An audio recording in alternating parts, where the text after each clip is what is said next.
Hello guys! Hello. This is for Aquarius. Aquarius, welcome dito sa aking channel. Kapalaran 888. Welcome. Alamin natin kung anong messages, vibration, vibe, energy para sa lahat ng Aquarius. This is general reading, so I hope na makuha mo yung energy. Okay. January, February, March, April, May, June.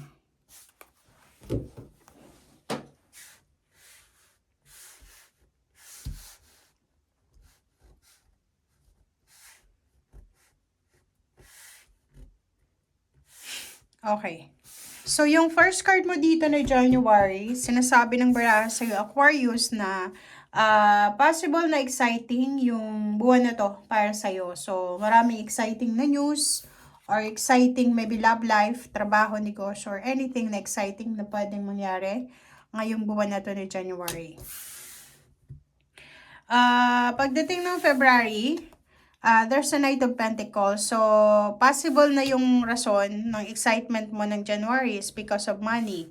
So, pagdating ng February, there's an incoming offer, job offer, international, local, salary increase, higher position, lump sum of money.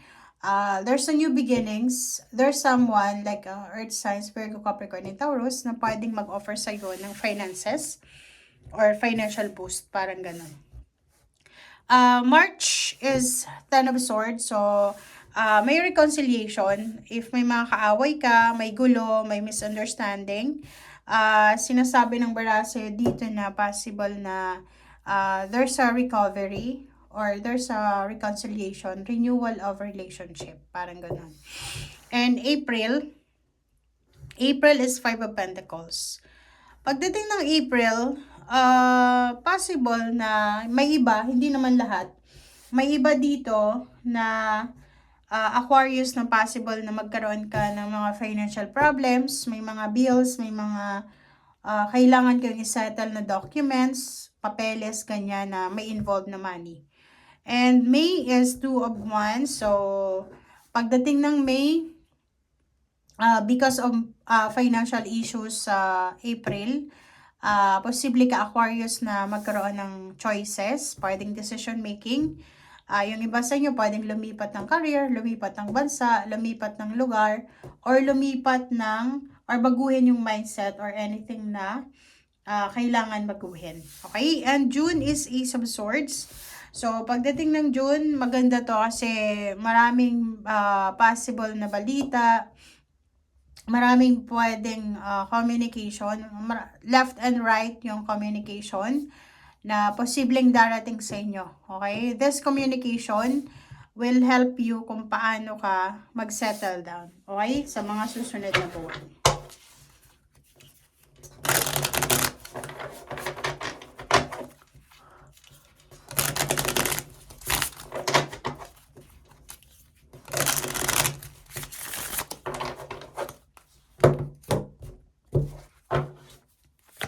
Okay, July, August, September, October, November, and December.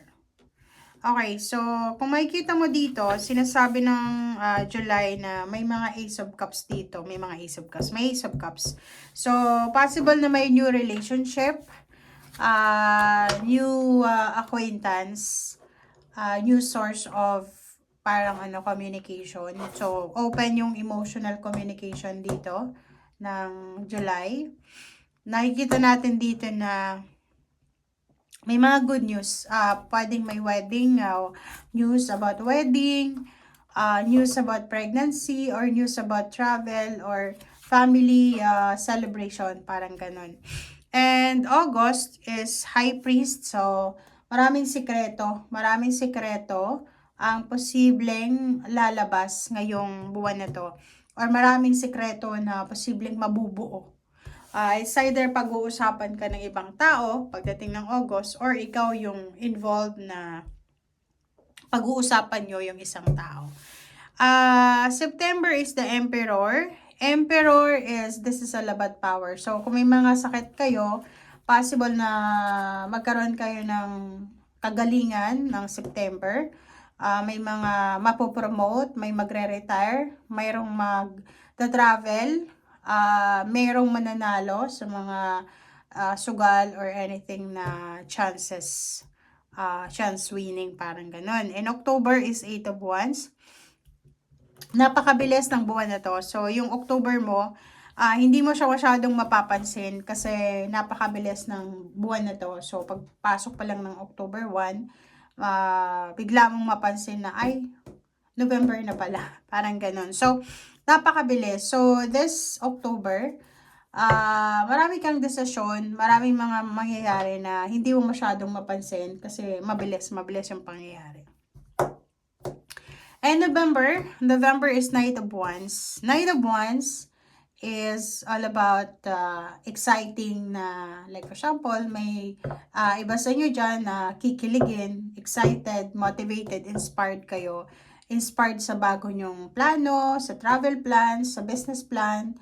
Inspired kayo sa kung ano yung meron kayo, relationship or sa kasal. And hard-earned success, you will get this one December. So, December pwedeng mayroong birth of the baby, promotion, may retirement, pwedeng may completion ng kontrata, parang ganon.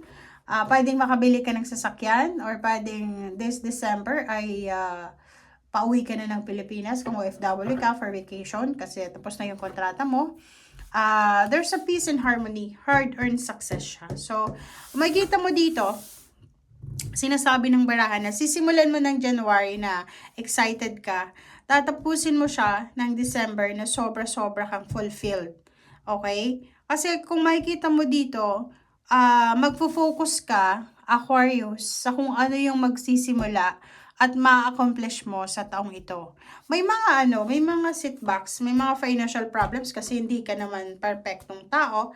May mga financial problems na pwedeng ma-encounter. But kung makikita mo dito, ang daming mga mabibilis na actions, mabibilis na solution and resolution na posibleng makuha mo or magawa mo. And yung sa ilalim mo is King of Wands. Focus ka sa trabaho. Focus ka sa pinagkakakitaan mo. Focus ka sa kung ano yung pwedeng magdala sa'yo ng overall success. Okay? Doon sa mga in a relationship, sinasabi ng baraha, focus kayo sa relationship nyo. Okay? Wag masyadong demanding. Okay? Wag masyadong demanding. Kasi, kailangan nyo i-appreciate yung current relationship nyo. Okay? Thank you guys. Bye!